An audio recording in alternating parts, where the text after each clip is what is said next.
137th contact Saturday, October 18th, 1980, 10:47 p.m. Billy, you were rather late, when I still have to prepare the questions. Semjase, 1. There are not very many, and besides, you can still carry out the test on Sunday.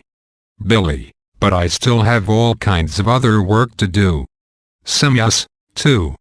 Sure, but you will still have enough time, even if you prepare the questions on Saturday.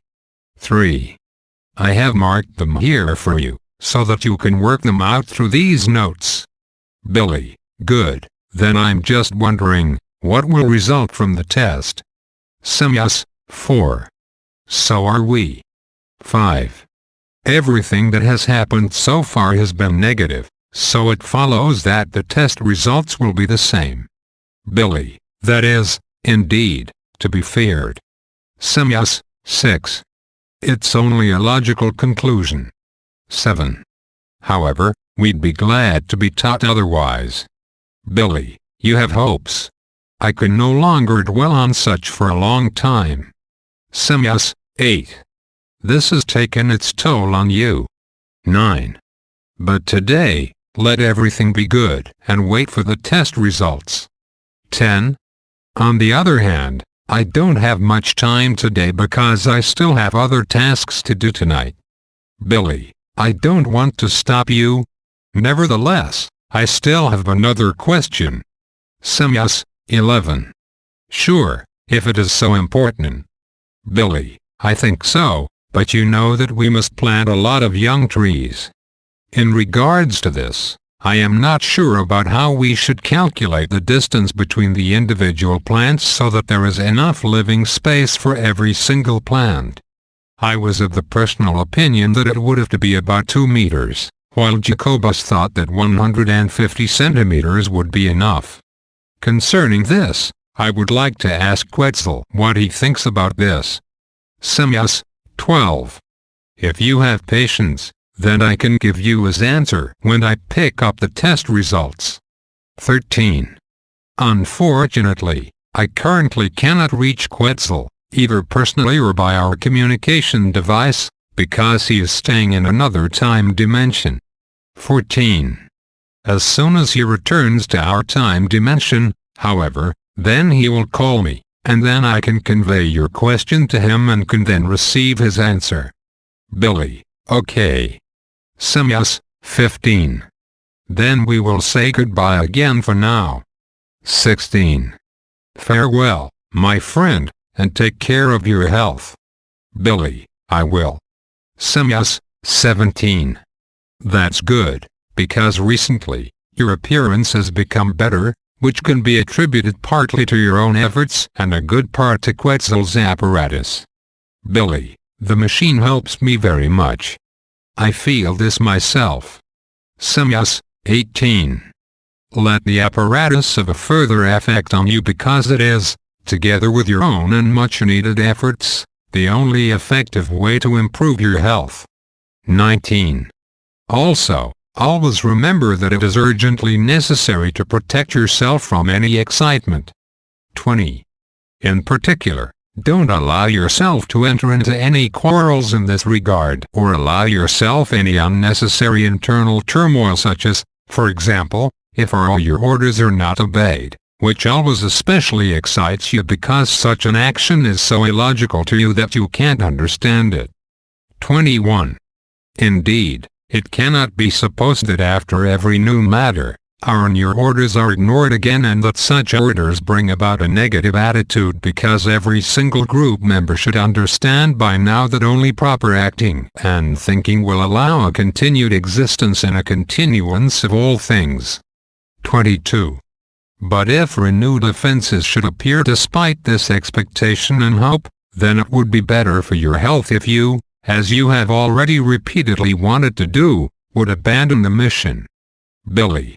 Ah, now you've really become more clever. Semjase, 23. Under the present circumstances, such a step is no longer to be expected, but on the other hand, we realize that we have simply expected too much from you. 24.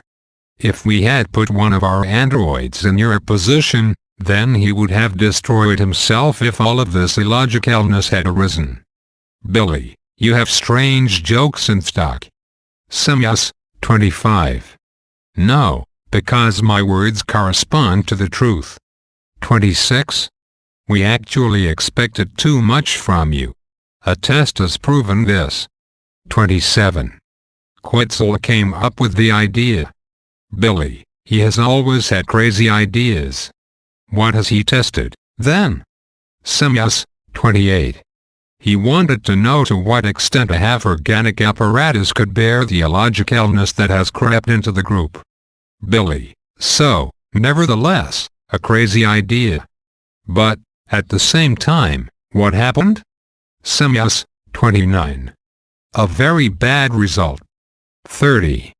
You would describe it as devastating. Billy, you always make me more and more curious. Can't you finally rush the rabbit out of the cabbage garden? Semjase, 31. Sure, 32. Quetzal programmed an android with all records of negating and negative forms of all group members. 33. The results were awful. Billy, well. And? Semjase, 34. These stored illogical ways of acting and thinking led to the fact that the android became crazy in all of his actions and speeches. Billy, nevertheless, that is not so bad. But I don't think it was nice of Quetzal to abuse an android for this. Semjase, 35. He developed his apparatus for this purpose. In addition, you don't understand the whole scope of the experiment. 36. Our androids are programmed based on absolute logic in thinking and acting, and these abilities surpass even our own respective abilities and potential. 37.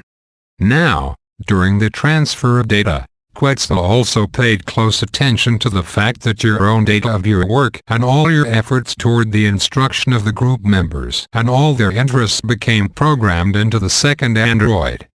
Thus, the exact situation arose in the two androids, which included everything that happened between you and the group members since the beginning. On the one hand, the overall view of the group members was placed into the first android, and on the other hand, your data was placed into the second android. 38. Expecting something terrible to happen, Quetzal placed both androids in an old beam ship in the vicinity of the planet Pluto, where he then activated them and they began to live. 39.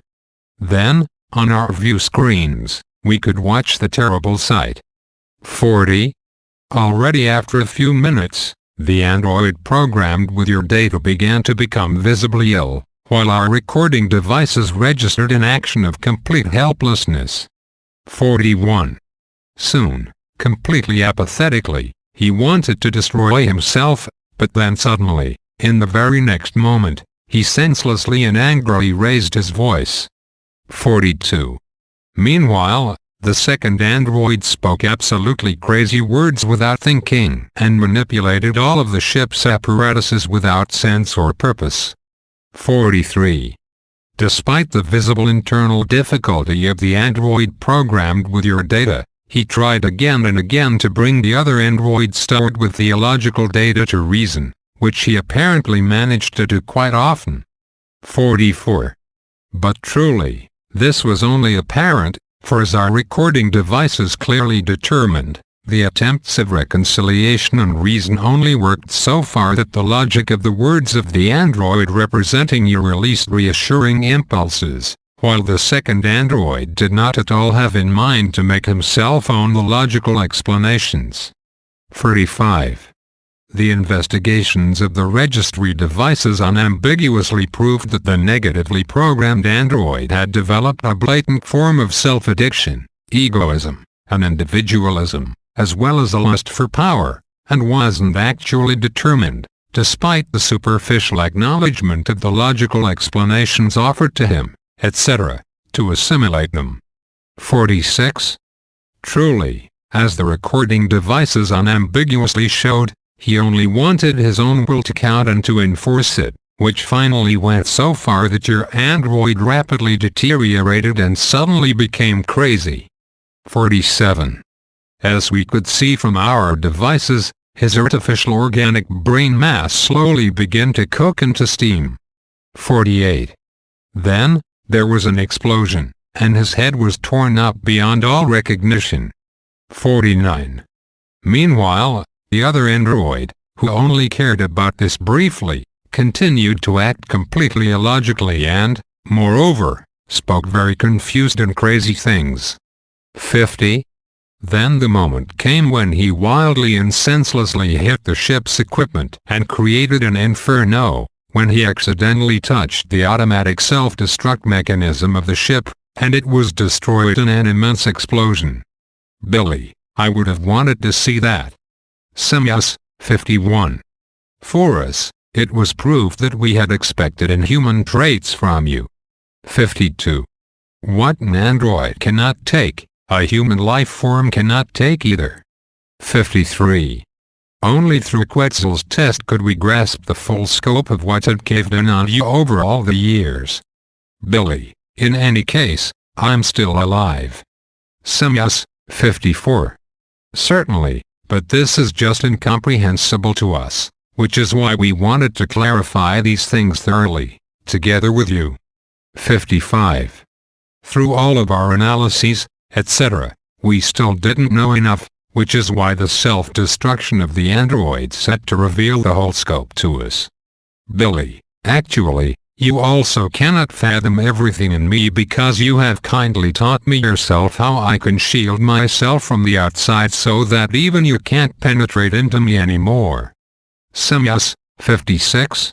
Certainly, and that was a very bad mistake of mine, for which I must constantly reprimand myself. 57. Your innermost self must look very bad, even much more worse than I was able to recognize at that time when you destroyed all your feelings and yourself. 58. That process of yours was also the reason why Quetzal carried out this horrible test. Billy, I thought that you were in a hurry. Semjase, 59.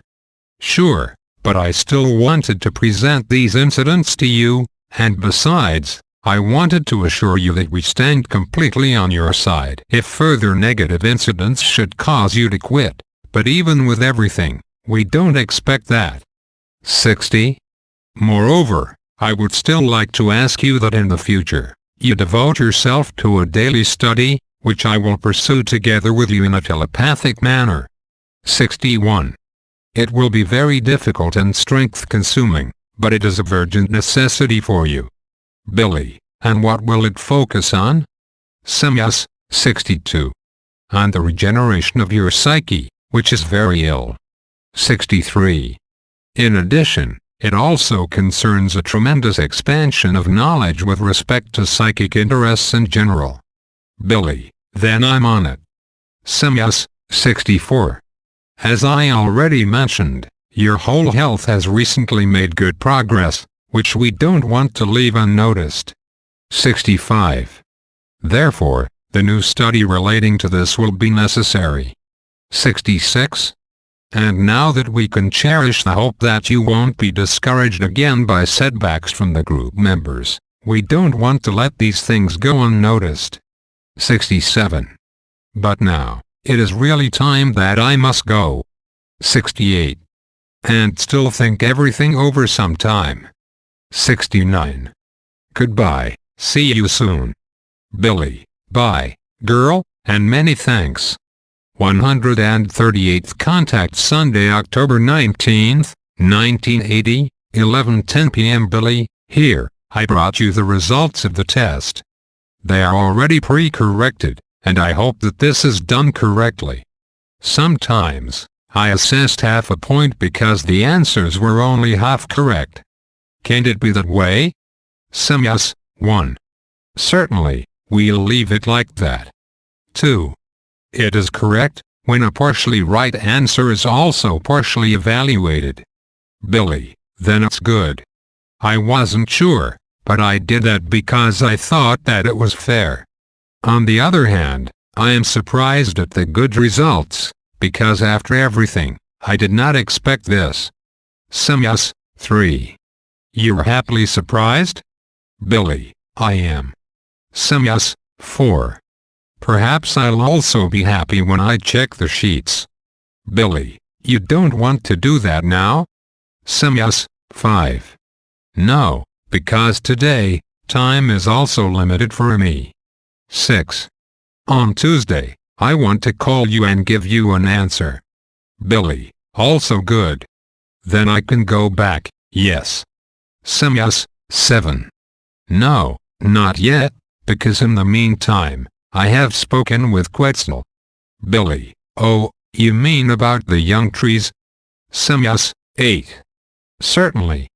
Billy, well, then fire away. Semjase, 9. Quetzal tells you the following. 10.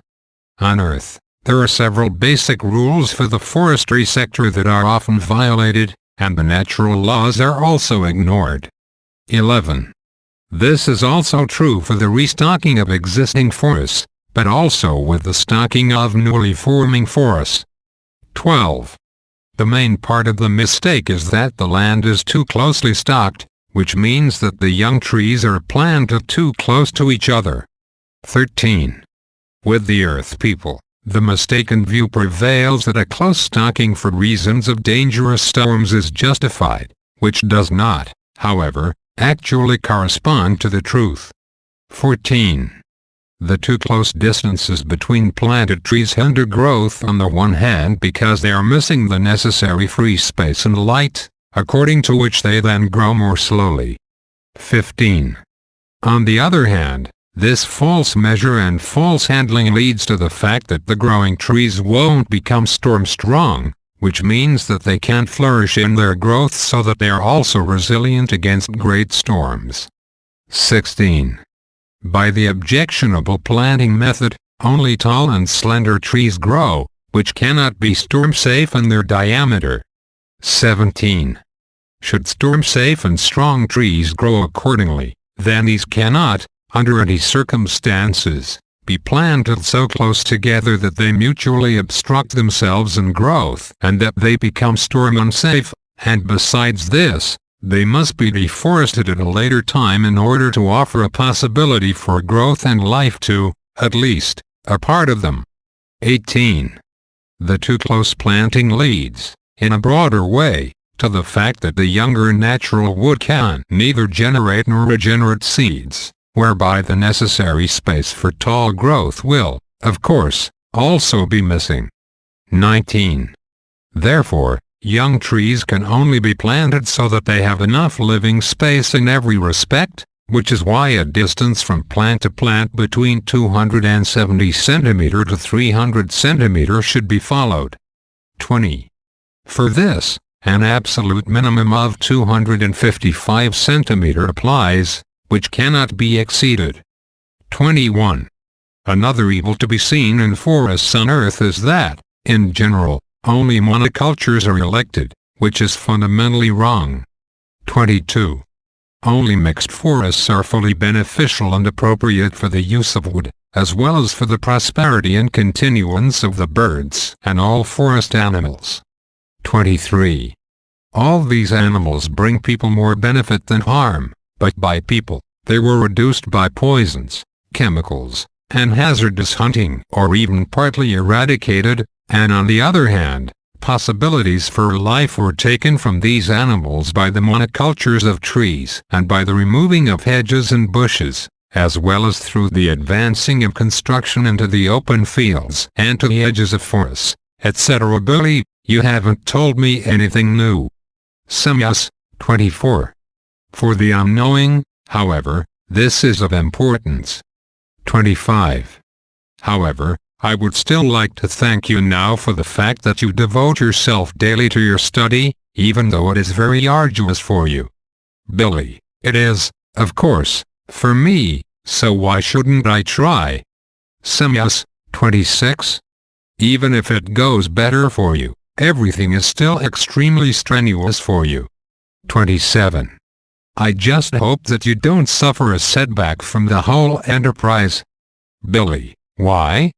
I'm really much better. I feel this myself. Semjase, 28. Certainly, but now, you're in a limbo stage. Billy, what does that mean? Semjase, 29.